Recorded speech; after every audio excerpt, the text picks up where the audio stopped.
São 5 horas e 40 minutos. Bom, a gente segue falando de pregão aqui para você, análise no Expresso da Tarde. Hoje aqui no nosso espaço do Aftermarket para comentar sobre o dia de hoje. A gente recebe o Fábio Lemos, sócio da Fatorial Investimentos, para conversar comigo, Gabriel Medina e com a Camila Valvezan, mais uma vez atendendo o nosso convite. Grande Fábio, tudo bom com você? Boa tarde, como vai? Medina, é um prazer estar aqui de novo com vocês e, logicamente, torcendo ao time high aí nas curtidas, né? Já falou de 1.200, vamos para 1.300. Será que a gente bate? Exato, vamos lá, né? Estamos com 1.232 já, hein? Faltam aqui menos de 70. Dá pra gente conseguir esses likes aí na nossa transmissão no dia de hoje. Boa, Fábio, para conversar um pouquinho sobre esse dia do pregão. Tem muita gente comentando aqui que foi um dia maluco, ô Fábio. Um dia de forte queda ali durante a manhã, parecia ser um dia pesado, e depois o Ibovespa foi arrefecendo, ficou ali numa leve queda, foi pro leilão do fechamento, veio um grande volume em Vale também, Vale que subia, passou a cair e pressionar o Ibovespa. Foi um dia diferente, que como que você observou esse encerramento de mês? Apesar de tudo, o mês de maio encerra em alta, Fábio. É, o famoso sell em May parece que não aconteceu dessa vez, né? Conforme você bem comentou, foi um dia bem atípico. Eu mesmo vim para cá tendo em vista o minério de ferro, o Brent, mais foram divulgados na China ontem, esperando um dia de sangria, e não foi isso que aconteceu. Uma coisa que vale destacar é o baixíssimo volume que foi operado no dia de hoje, totalmente atípico. Até a última hora que eu tinha visto, o volume projetado de Bovespa estava algo da ordem de 13 a 14 bilhões. Isso para um dia de fechamento de mês é quase que a metade do que é transacionado efetivamente.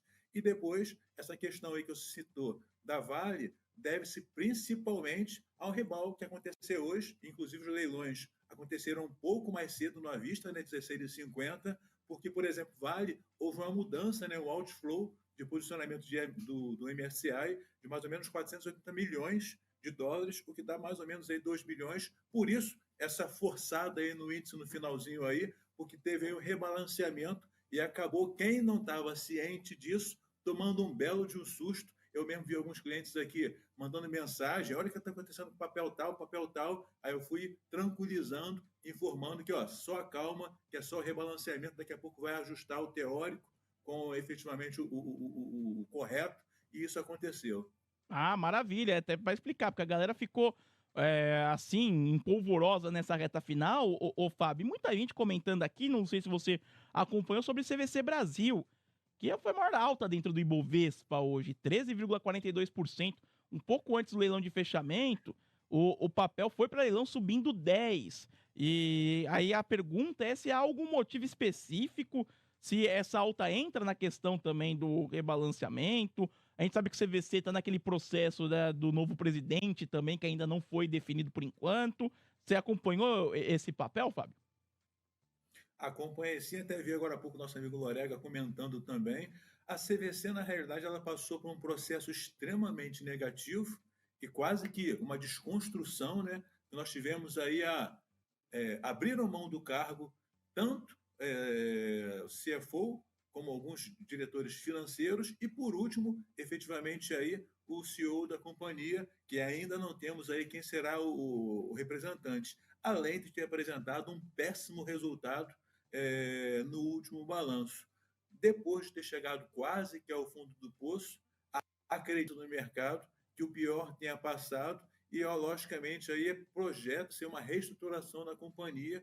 Por isso, eu acho que hoje aí entrou aí bastante defesa no papel e puxaram aí por um dia mais leve também, né, Medina? Ficou mais Hum. fácil fazer isso, foi um dia muito mais leve. É só você olhar o volume transacionado também em CVC na média da última semana para o dia de hoje, que vê que qualquer boletada que você der, você consegue aí puxar um pouquinho mais. E olha aí, Ah, olha o volume puxando aí um pouco mais hoje aí, ó. pois é, exatamente. O volume em CVC Brasil bem forte, como o Fábio destacou. Aproveitando que a gente está nas altas também, ô Fábio, BRF, que está entre as maiores altas também, subiu 11,83%.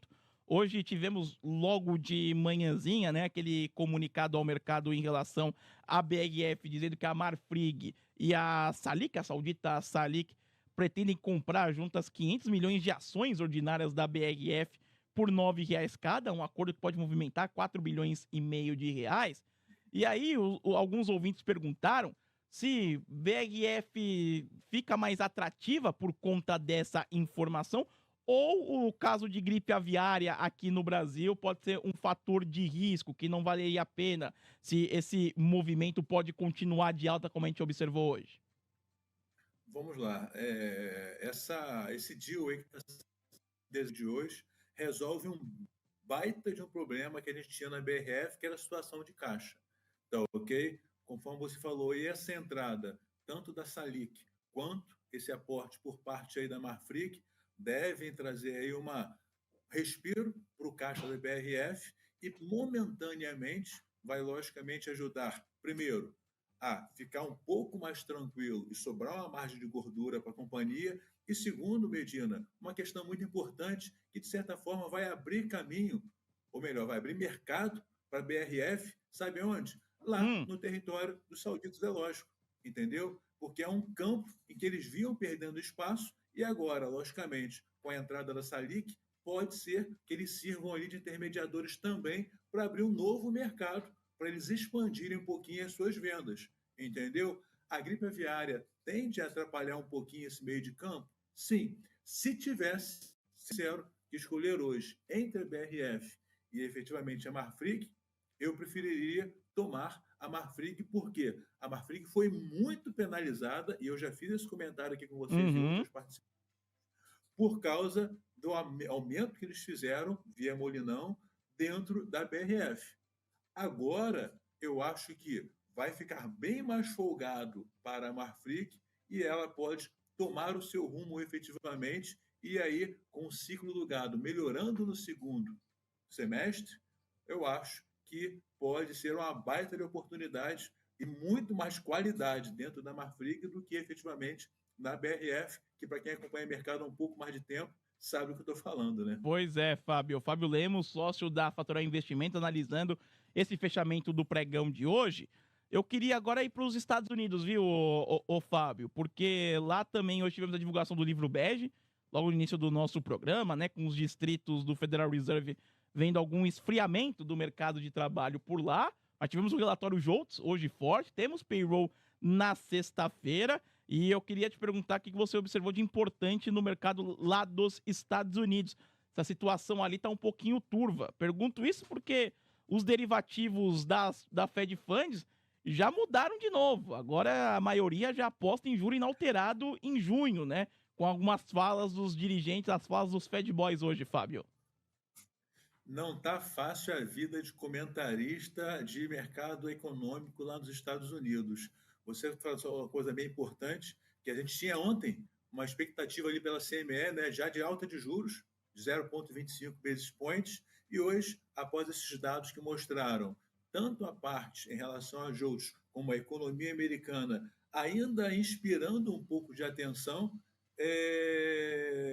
uma retração, ou melhor, um pezinho atrás, né, em relação a se elevar os juros na próxima reunião. E nós vimos também, hoje, alguns comentários por parte de Fed Boys, conforme você mesmo falando, um pouco até distorcidos, né? Porque houve quem falasse que faz-se necessário novas altas, a BlackRock, inclusive, citou isso agora há pouco, falando que vê ainda novas altas por parte do Fed como necessárias, e houve diretores do Fed que já nominaram que é espaço agora para que a gente tenha uma pausa, que era o que era defendido até 15 dias atrás, e depois, sim, após analisar aí os dados mais importantes, como, por exemplo, sexta-feira agora, no caso, o payroll, aí sim a gente vê para onde que vai correr efetivamente esses tesouros. Mas o que eu vejo é que, efetivamente, apesar de derrapando,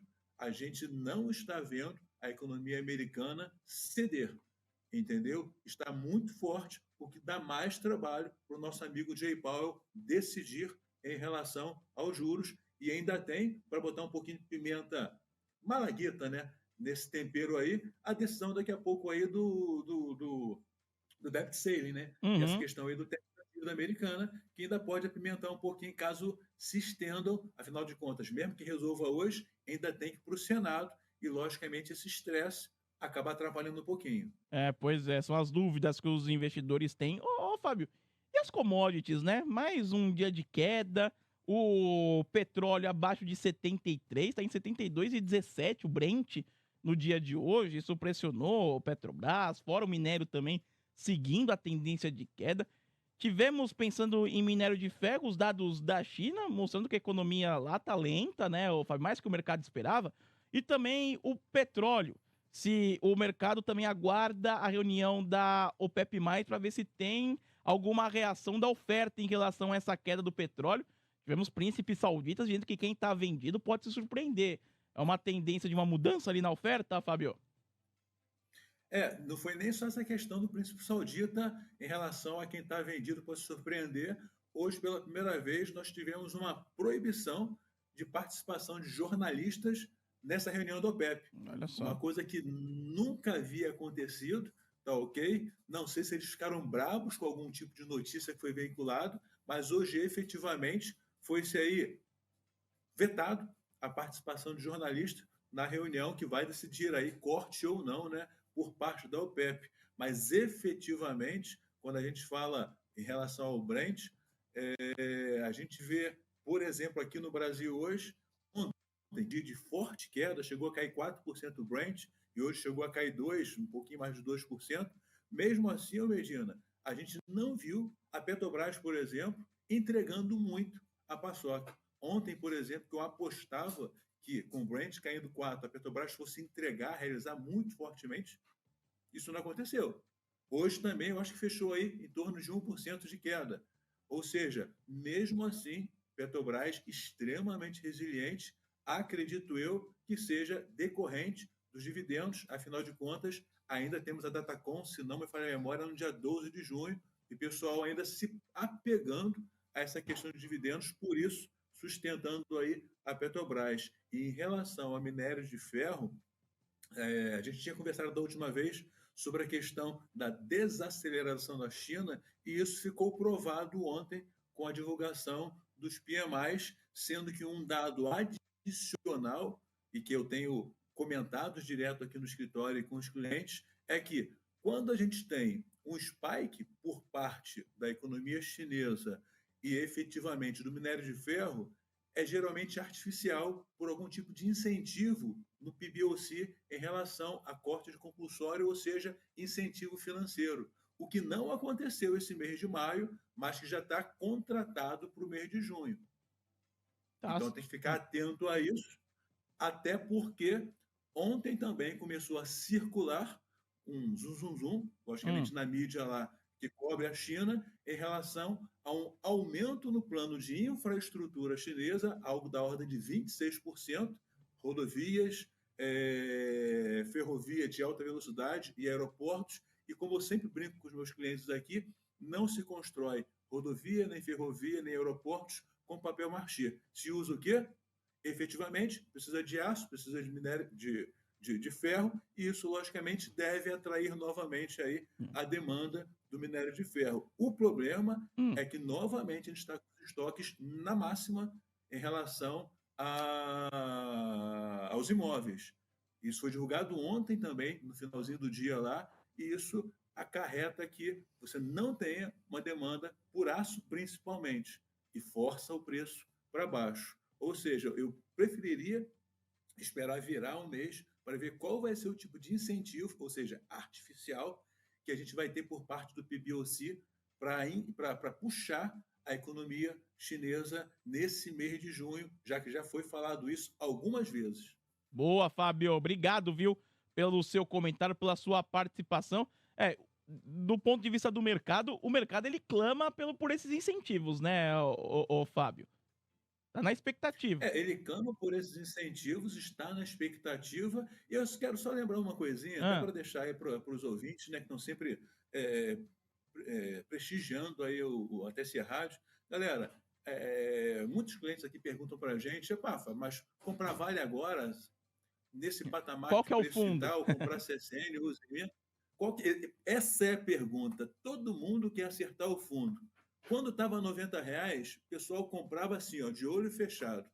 Pessoal, para imaginar o seguinte: o break-even, por exemplo, de uma Vale com minério de ferro, nesse patamar que ainda está hoje, a 100 doletas, 57 doletas é o break-even da Vale no minério de ferro, se não me falha, 57, 58. Ou seja, a companhia ainda está gerando muito caixa. Historicamente, se compra é quando está caindo. Efetivamente, eu acho que a Vale no patamar vai continuar gerando caixa, tornar o quê? Uma vaca leiteira, porque vai gerar muito dividendos. O mesmo serve, por exemplo, para uma CSN ou para uma Gerdau, que pode ainda se beneficiar de um aumento, já que ela tem ali nos Estados Unidos, e ela pode pegar uma derivada ali, no caso de crescimento nos Estados Unidos. Ou seja, um bom momento para ter essas companhias na carteira é agora, respeitando a asset allocation, mas não é para tu comprar quando está subindo sem a Vale. Ou igual estava aí, olha no gráfico quanto é que já corrigiu, quanto é que já corrigiu os Minas. Para mim, eu acho de você montar um posicionamento agora sem querer. O Jansen sempre brinca comigo que eu sou muito centaveiro. Você pode olhar meu gráfico aqui atrás, está marcado.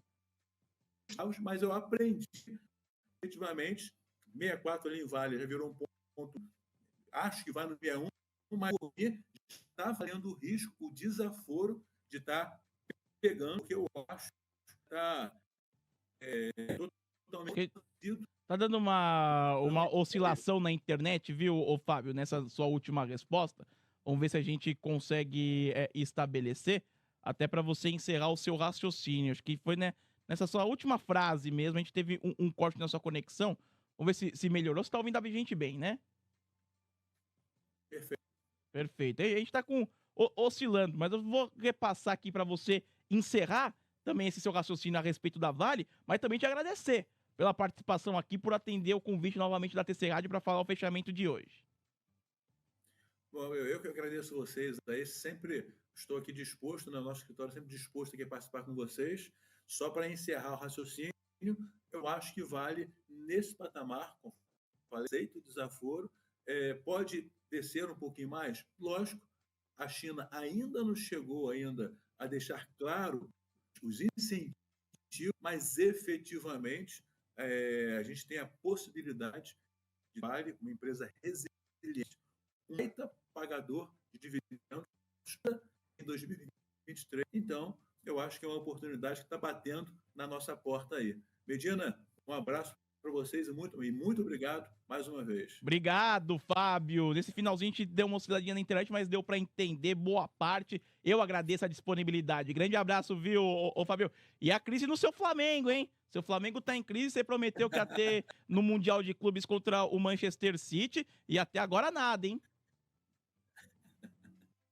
Deixar, pode que a gente resolver esse problema, ajustar outras no Mundial, pode deixar que vai ser. Você percebeu, né? A gente foi falar do Flamengo, a internet oscilou ainda mais forte, mas deu para entender, viu? Obrigado, Fábio Lemos, sócio da Fatorial Investimentos, com a gente no Expresso da Tarde, às 5h59.